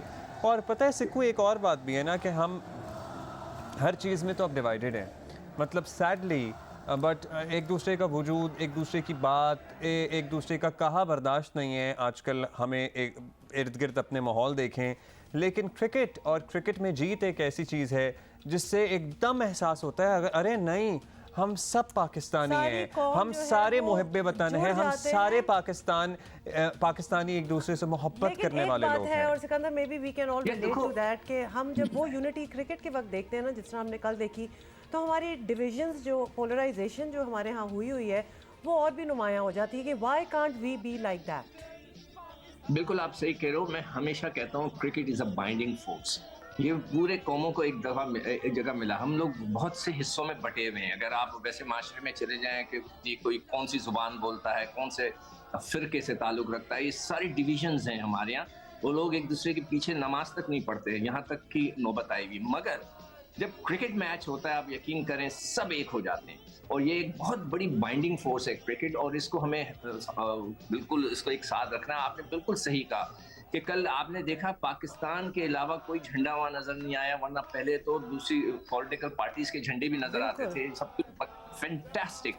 कल का तो माहौल देख के तो यकीन करें कि मेरी भी आंखें नम सी होने लगी कि यार इतना जबरदस्त। तो वो जो पाकिस्तानियों ने वहाँ पे गाने गाए, दैट अमेजिंग। आई होप कि हम दोबारा एक हो जाए और ये क्रिकेट मैच जो है रियली होप सो। और नफरतों की जो सियासत है वो अल्लाह मियाँ किसी तरह करे कि ख़त्म हो जाए। अच्छा सिक्कू, आज के मैच में कहते हैं कि एडलेट में सब कॉन्टिनेंटल कंडीशंस होती हैं और इंडिया को प्रॉब्ली फ़ायदा हो सकता है, इज़ दैट सो? या देखो, मेरा जो जहन चल रहा है ना, वो ये चल रहा है कि आईसीसी की भी ख्वाहिश होगी कि भारत और इंडिया का, और भारत और पाकिस्तान का मैच बाय हुक और बाय क्रुक। हाँ, वो इसलिए कि उसको उन्होंने क्या करना है, उन्होंने पाकिस्तान के हिसाब से पिच बना दी, स्लो बना दी, थोड़ी सी लोअर बाउंस की, हमने उड़ा दिया उनको, न्यूजीलैंडर्स को। उनको तो समझ में नहीं आया कि हुआ क्या। फिर उसके बाद जो है बिल्कुल वो अभी जैसे आकिब कह रहा था कि उनको तो पता ही नहीं चला कि हुआ क्या उनके साथ, कहीं भी वो नजर नहीं आया सिवाय एक पार्टनरशिप के। इसी तरह उन्होंने इंडिया के मिजाज के मुताबिक विकेट बना देनी है। जो पैसा जनरेट होना है इंडिया और पाकिस्तान के फाइनल से, वो शायद कभी भी आईसीसी इतना बड़ा पैसा नहीं बना सकेगी, वो भी फाइनल में। और मैं खुद इसका विटनेस हूँ। एक दफ़ा जब मैं फॉरेन चैनल पे था, उस वक्त इंडिया बाहर हो रहा था, तो सारे जो वहाँ के काम करने वाले गोरे थे वो सब आके पूछ रहे थे किस तरह इंडिया आ सकता है। इसलिए उन्होंने कहा कि सारी स्पॉन्सरशिप निकल जाएगी अगर वो नहीं रहे। तो ये बहुत ही आईसीसी के लिए भी इम्पोर्टेंट है और हमारे लिए भी। मैंने तो कल उनको चैलेंज कर दिया है कि आप आए इंशाल्लाह। मगर ये कोई बात तो ना हुई ना सिकंदर, मतलब स्पॉन्सरशिप और नो स्पॉन्सरशिप वो जो जीतेगा वही जीतेगा, द टीम नहीं, वो तो दैट जीतेगा। Performs better. कंडीशंस की बात कर, मैं तो ये मतलब ये मेरा जहन चल रहा है इस तरह, मेरा दिल नहीं कह रहा है, ये मेरा जहन कह रहा है कि ये इस तरह का सिनेरियो बनता है। आप देखें ना कि ये आजकल जो है पैसा इज वेरी इंपॉर्टेंट, लीग्स ये वो जहाँ से पैसा जनरेट होता है, हर कोई पागल हुआ हुआ है, सारा क्रिकेटर्स और क्रिकेट ऑर्गेनाइजेशन इस चीज़ों में फंस के रह गए हैं पैसों बनाने पे। और यही चाम जो है उसका उनके लिए भी है, आईसीसी के लिए, तो वो कोई उनको ऐसा नहीं करेंगे हरवा देंगे, मकसद है कि कंडीशंस को थोड़ा Obviously सा not change like that at all. Sikandar, finally, any advice last minute for the Pakistani team? भाई देखें, For the एंजॉय final. करें, मगर प्लीज ज्यादा सोशल मीडिया की तरफ ना जाएं, ज्यादा वो खुश ना हो जाएं, तो बड़े बड़े बयानात ना दें, कुछ ना करें, जस्ट वेट। अगर इंशाल्लाह जो मेरा दिल कह रहा है कि हम ये ट्रॉफी उठा लेंगे, हम चाहे वो इंग्लैंड आए या भारत आए, जो भी आए, हम अगर जीतते हैं तो मैं समझता हूँ कि जब वो वापस आएंगे तो उनका जो मार्च होगा ना, वो तो इतना लंबा मार्च होगा कि वो सब हैरान हो जाएंगे मार्च होता क्या है। वो तो मार्च मैं- होगा वो जिसका हर अक्सर- किसी को हिस्सा बनना वो चाहिए। लॉन्ग मार्च होगा असल में। अच्छा, एक और जी, जी, चीज अब्दुल्ला, quickly. देखिए सब लोग कह रहे हैं कि ये 92 का सिनेरियो है, उसमें ये हुआ था, ये हुआ था, ये हुआ था, सब कुछ वही उसी पैटर्न से चल रहा है। एक चीज लोग भूल गए कि उस जमाने में भी नून लीग की हुकूमत थी, अभी भी नून लीग की हुकूमत है, तो ये फैक्टर भी उधर है। चलें, thank you Siku, let's see क्या होता है इंशाल्लाह। Okay, Sikandar, A lot of thank you praise so and well good wishes for team Pakistan. certainly हम सारे यहाँ तो मुसल्ले पे बैठे होते हैं, वहाँ लड़के हमारे अच्छा, मैदान में कल होते बाय द हैं। वे सिर्फ हम ये तो बात कर ही रहे थे, लेकिन कल मज़ा इसलिए आ गया क्योंकि माशाल्लाह क्रिकेट के हर मैदान से अच्छी खबर आ रही थी और पाकिस्तान विमेंस क्रिकेट टीम ने आखिरी वनडे मैच में मेहमान टीम आयरलैंड को 5 विकेटों से शिकस्त देकर सीरीज जो है वो White wash कर लिए भाई। वाइट वॉश भी हो गया जी। और आपको पता है if I am not wrong तो ये गद्दाफी स्टेडियम में मैचेस हो रहे थे और हमने आपको बताया भी था कि आयरलैंड की टीम और जो फिर है वो हमारी आई हुई लड़कियों है। ने जीत का जश्न भी मनाया, बॉयज़ की आपको पता ही है, we are through to the finals. वैसे मैं मैंने क्यों कहा है दोबारा we are through to the finals, we are in the finals of the World Cup, because ये कहना अच्छा लग रहा बड़ा है। मजा आता है, है ना? बड़ा मजा आता है बिकॉज अभी 2 दिन पहले हम ये नहीं कह सकते थे और एक टेंशन पड़ी हुई थी। We want to be और हम in कह the रहे top थे, और tier, लिटरली you know. हमारे अपने ही अल्फाज हैं कि पाकिस्तान की किस्मत का फैसला तकरीबन हो चुका है और ये हो गया है और वो हो गया है, तकरीबन सील है मामला। मतलब अब्दुल्ला, एक चीज़ आप सोचते हैं और एक चीज़ कुदरत और अच्छा, अल्लाह ताला ने इधर सोची एक होती सेकंड, है। इधर मैं एक डिवीजन कर दूं। आई न्यू कि पाकिस्तान जो है it will go through to the top, तो एक बिलीफ मेरा तो हमेशा से था और इसीलिए आपने मुझे एक बड़े लकब भी दिए थे बिकॉज आई ऑलवेज नो, मुझे पता होता है कि पाकिस्तान इज आपको पता है ना हमारा बैकअप प्लान है आपको आस्ताना खुलवा के देना। जी थैंक यू, बिल्कुल वो हमारा फ्यूचर का एक प्लान है कि तुम अमीर इंशाल्लाह शाह, ठीक है ना? So ये वो- शो जब हम इससे फारग हो जाएंगे कभी जिंदगी में तो ये हमारा सेकंड हमारा हमने पूरी तैयारी की हुई है, Because इसलिए I'm right. हम यहाँ पे ऑलरेडी ग्राउंड बनाना शुरू हो गए इनके लिए। ये बहुत सारे लोग हमारे पास आते हैं और ये भी उन्हीं कहानियों में से एक है जो हमेशा हमें याद रहेगी और हमारे लिए इनके हमारे पास इनके लिए बहुत सी नेक तमन्नाएं, दुआएं हैं।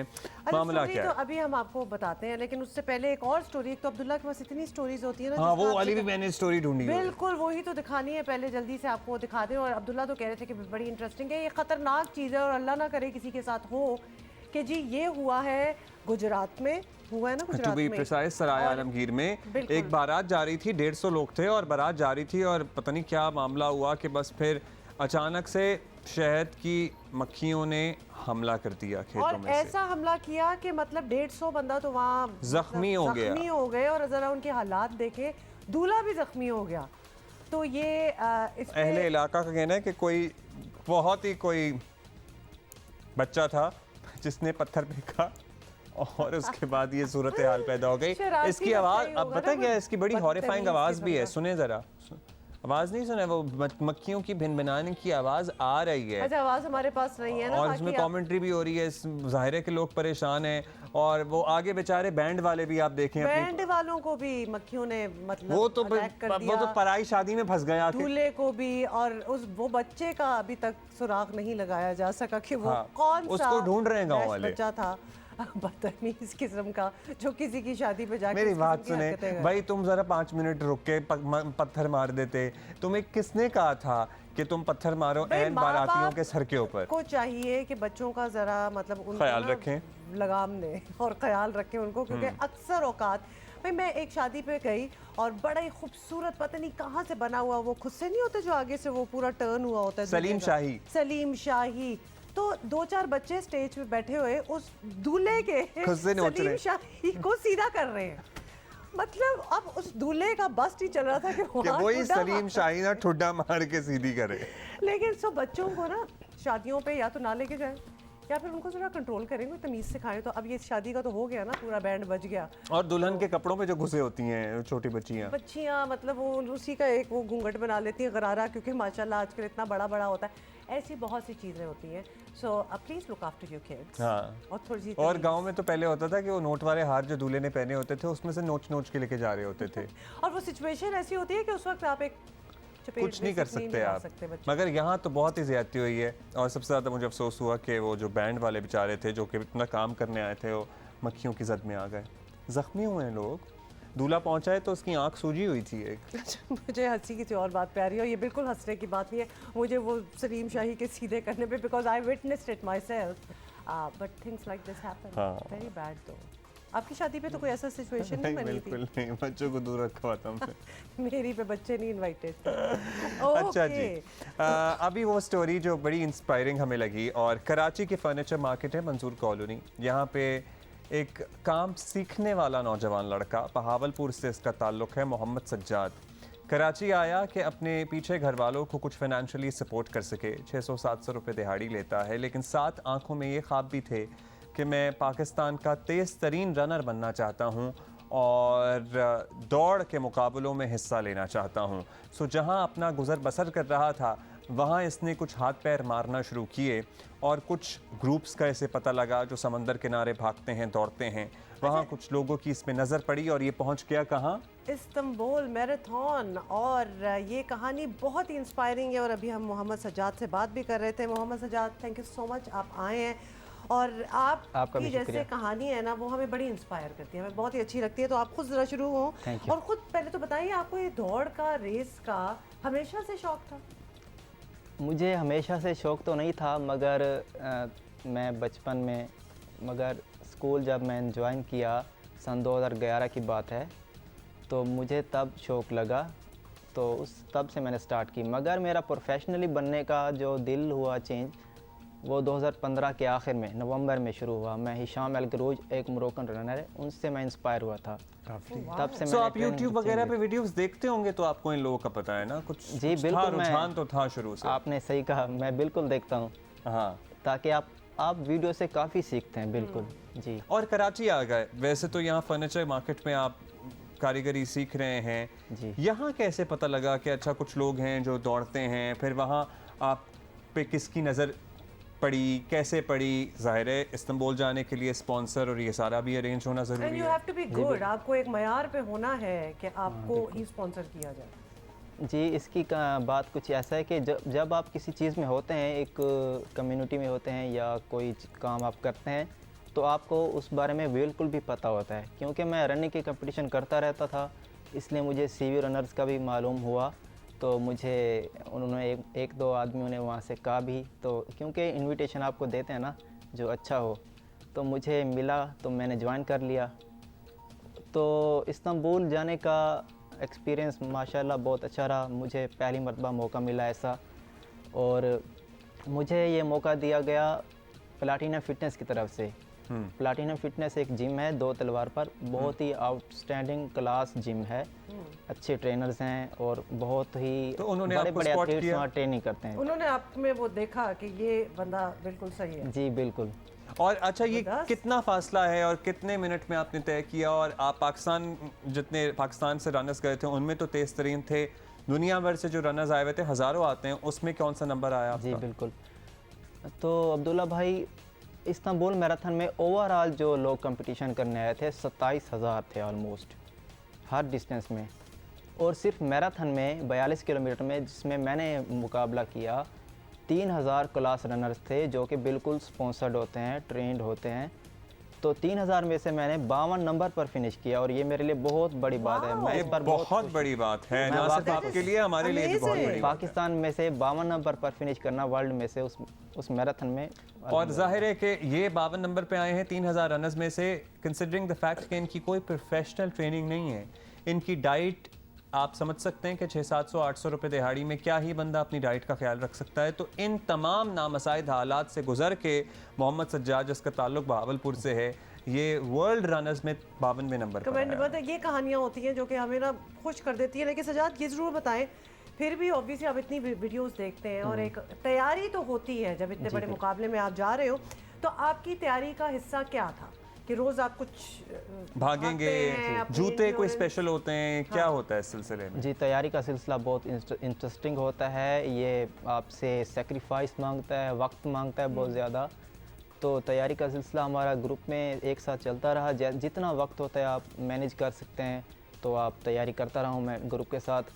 एक दूसरे की सपोर्ट होती है ट्रेनिंग में, तो इसमें काफ़ी हेल्पफुल होता है ये सब चीज़ें। मतलब कितने घंटे बताएं कि आप नॉर्मली से पहले कितना टाइम डिवोट कर रहे थे इसको? मुझे 1.5 मंथ मिला था, सिर्फ 1.5 महीना। जी, 1.5 महीना रोजाना कितना? सुबह रोजाना सुबह मोस्ट ऑफ द टाइम सुबह मॉर्निंग में ट्रेनिंग होती थी मेरी, और मैं कुछ ना कुछ इवनिंग में भी खुद की तरफ से कर लेता था। अच्छा, ये एक साइंस भी है, ऐसा नहीं है कि आप भागते चले जाए। मैं पॉइंट आउट जरूर ये करना चाहती हूँ कि 1.5 महीने की ट्रेनिंग में 52वीं position out of 3000 people, that is लोग सालों लगाते हैं और साथ में अपनी जॉब जो लकड़ी का काम सीख रहे हैं वो भी कर रहे हैं। अच्छा, ये एक साइंस है, क्योंकि हमारे पास इससे पहले भी मैराथन रनर्स आए हुए हैं, और ये नहीं है कि आप बस एक स्पीड पे भाग रहे हैं 42 किलोमीटर एक पे तो नहीं भाग सकते।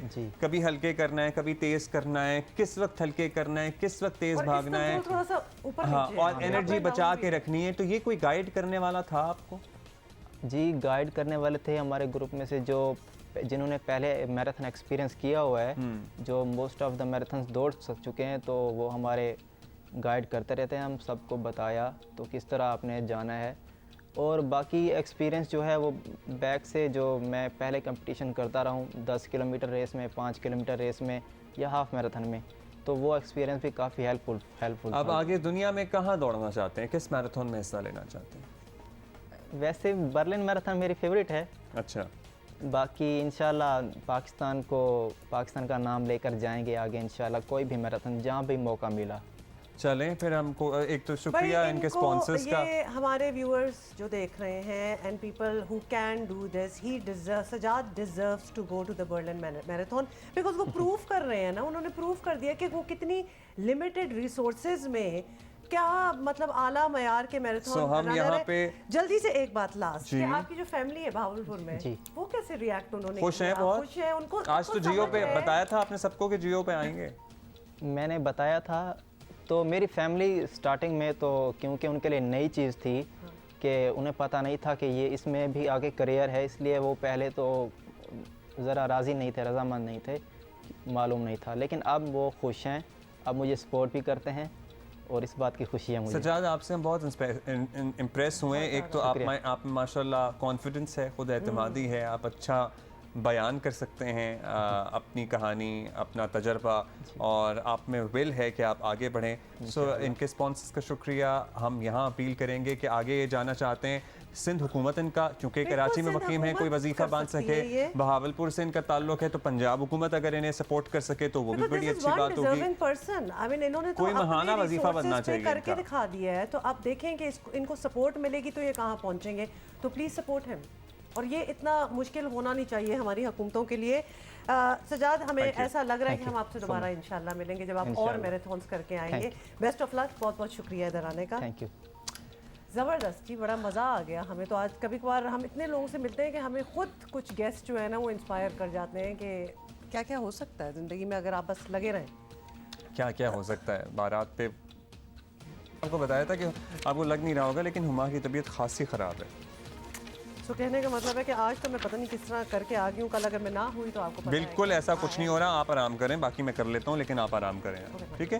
तो मैं आपको बता दूँ कि हमारे जो अपने हैं, हमारे शाहीन शाह अफरीदी ने मीडिया से गुफ्तगू की है, और उन्होंने कहा है कि जीत का क्रेडिट पूरी टीम को जाता है।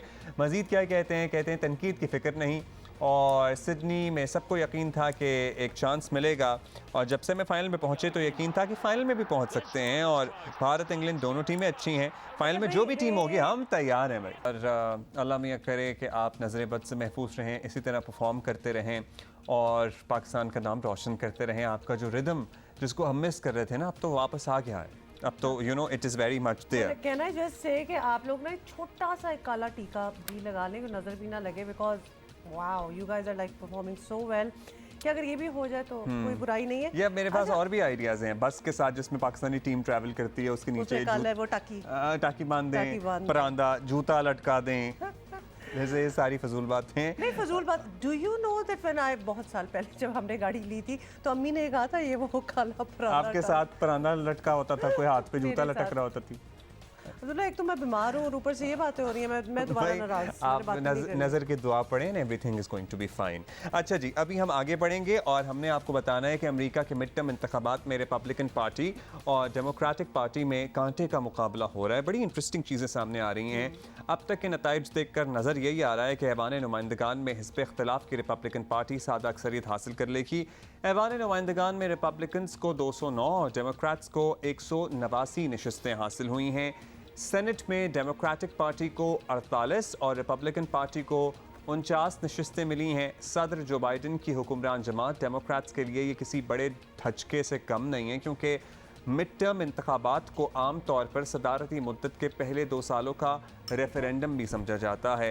रिपब्लिकन अक्सरियत हासिल होने का साफ मतलब है कि बरसरे इख्तिदार डेमोक्रेट्स के लिए कानून साजी और बिल पास करवाना इंतहाई मुश्किल हो जाएगा। यही नहीं बल्कि अगले सदारती इलेक्शन में अगर डोनाल्ड ट्रंप उम्मीदवार की हैसियत से आते हैं, विच साउंड्स अ लिटिल स्केरी, तो उनकी कामयाबी के इम्कानात तो बढ़ जाएंगे। दूसरी तरफ रियासत एरिज़ोना में पोलिंग के लिए इलेक्ट्रिक वोटिंग मशीन का इस्तेमाल किया गया और इस दौरान इलेक्ट्रिक वोटिंग मशीन बैठ गई। ये हुआ वहाँ पे भी, अमेरिका में।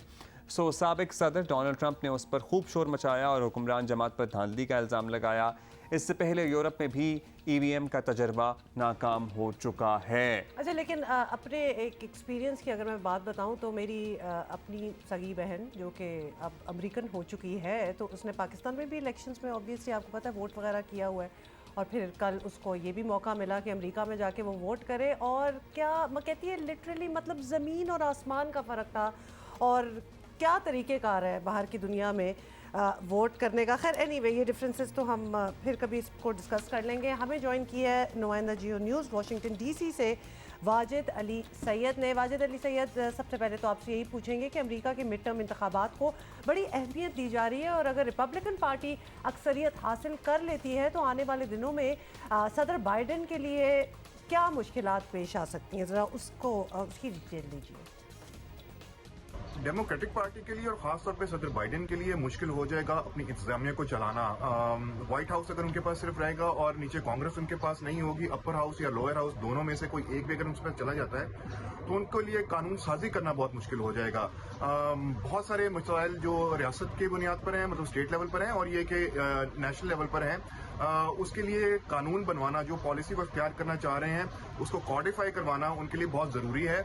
और ये 2 साल जो जिस तरह उन्होंने बहुत मुश्किल से काटे हैं, आगे 2 साल उनके लिए मजीद मुश्किल हो जाएंगी। मैं उसमें एक एग्जांपल दे सकता हूँ, मसलन अबॉर्शन राइट्स के हवाले से जो इशू ओवरटर्न कर दिया गया था सुप्रीम कोर्ट की तरफ से, उसको अगर ये कांग्रेस में लेके आते हैं और उसके ऊपर बिल बनवा लेते हैं तो उसके बाद वो लॉ ऑफ द लैंड बन जाएगा, तो इनके लिए ईजी होगा उसको आगे लेके चलना।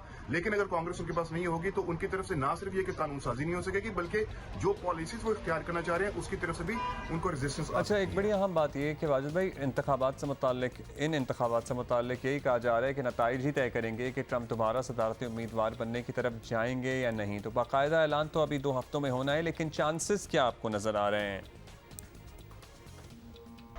हतमी तौर पर इसके बारे में कुछ कहना कबर इस वक्त होगा जब तक ऐलान नहीं किया जा सकता। अभी तक लग यही रहा है कि चूंकि सदर ट्रंप के अलावा कोई और कैंडिडेट रिपब्लिकन पार्टी के पास है नहीं, तो क्या वही सदर या क्या वही उसके उम्मीदवार होंगे या नहीं होंगे। दूसरी बात यह कि रिपब्लिकन पार्टी अभी तक हॉस्टेज है साबिक सदर ट्रंप की, उन्हीं के कहे हुए चीजें हो रही हैं पार्टी के अंदर। पार्टी उनके अलावा कोई और लाइन इख्तियार नहीं करती है, उसके अलावा कोई पॉलिसीज नहीं बनाती है, उसके अलावा कोई बात नहीं करती है।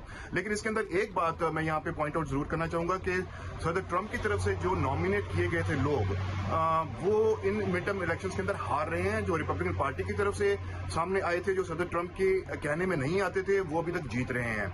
सो ये एक बहुत मेजर टैली है। शायद सदर ट्रंप का यही ख्याल था कि अगर इनके अंदर उनके कहे हुए दिए गए कैंडिडेट्स जीत जाते हैं तो उनके लिए इजी होगा ये ऐलान करना, लेकिन अगर वो हार जाते हैं तो उनके लिए मुश्किल होगा। हमारा एक पाकिस्तान में भी बड़ा इंटरेस्ट है ईवीएम्स में, तो आप ये बताइएगा कि मिड टर्म्स में ईवीएम्स की जो बात हो रही है, इलेक्ट्रॉनिक वोटिंग मशीनों का इशू जो है वो सामने आया है, जिस पर साबिक सदर ट्रंप ने तहफ़्फ़ुज़ात का इज़हार भी किया। तो क्या ये एक आध वाक़ये तक ही महदूद बहस है या मजमूई तौर पर भी अमेरिका में ये इश्यूज़ जो हैं उन पे गौर किया जा रहा है कि ये इलेक्ट्रॉनिक वोटिंग मशीनें जो हैं कितनी काबिले एतबार हैं?